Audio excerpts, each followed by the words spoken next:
5 Sains mewakili daerah Beluran dalam pertandingan Anugerah Tokoh Nilam peringkat negeri pada tahun 2020 bagi kategori Bahasa Melayu Sekolah Menengah Luar Bandar.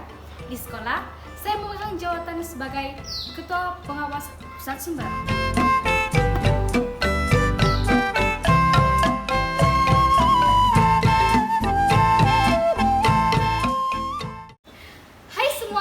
Salam sejahtera saya ucapkan kepada barisan juri yang saya hormati.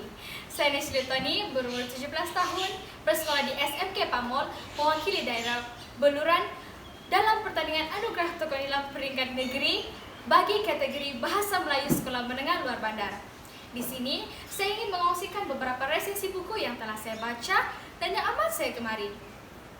Buku yang pertama yaitu Biring Sikunani Ayam Sabung, dikaryakan oleh Rahimidin Zahari. Buku ini mengajarkan saya di mana apabila saya melakukan sesuatu tindakan, saya mestilah membuat pertimbangan yang wajar. Buku yang kedua yaitu Abu Mamong Koroi dan Putri Monondiaga, dikaryakan oleh Zikri Hamid. Buku ini mengajarkan saya bahwa dalam mendirikan rumah tangga, hubungan suami istri mestilah erat. Seterusnya, Jemari yang Bernilai, dikaryakan oleh Farhana Yusuf. Buku ini memberikan pendekatan terhadap kasih sayang seorang anak terhadap ibu bapanya. Saya juga mestilah menyayangi dan menghargai ibu bapa saya. Buku yang keempat yaitu Ketulusan Sebuah Hati, dikaryakan oleh Safia Arisa. Buku ini memberikan pendekatan terhadap semangat patriotisme yang mesti diamalkan oleh seorang pemimpin dalam meningkatkan imej negara. Dan yang terakhir yaitu Rahasia di Lorong, karya Nurislah Syafiq.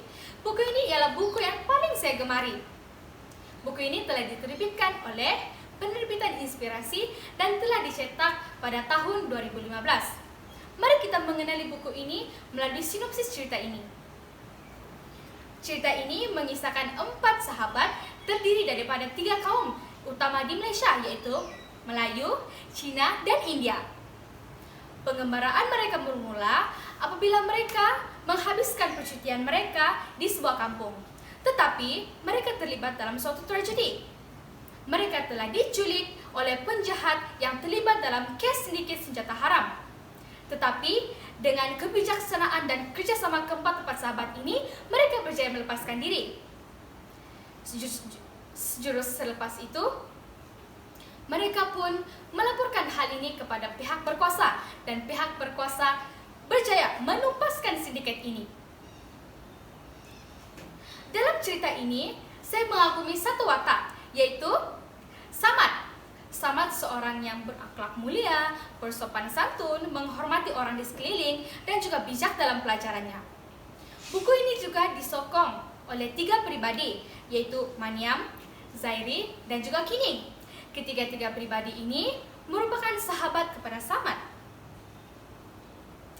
Buku ini juga menerapkan kepada saya yaitu nilai dan pengajaran yang boleh saya aplikasikan dalam hidup. Yaitu yang pertama, nilai persahabatan. Saya percaya bahwa sahabat ialah pribadi yang sangat istimewa dan terindah. Sahabat merupakan tempat kita meraung, tangisan, senda dan tawa dikongsikan bersama. Saya perlulah menghargai sahabat saya.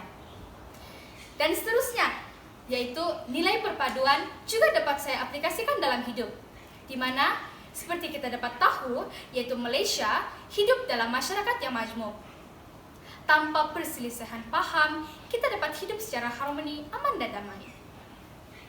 Saya juga ingin menjelaskan bahwa buku ini sangat menarik dan sesuai untuk dibaca dalam golongan kanak-kanak, remaja, sehingga dewasa.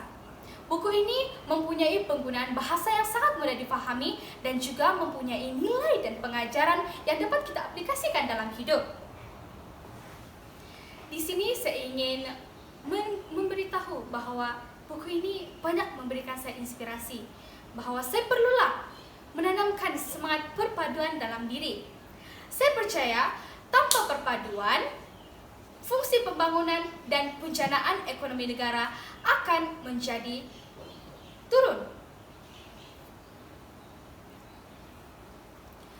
Oleh itu, marilah bersama-sama kita mengaplikasikan nilai semangat perpaduan dalam hidup kita. Sekian itu saja daripada saya. Berhati-hati di luar sana karena kita masih dalam wabah jangkitan COVID-19.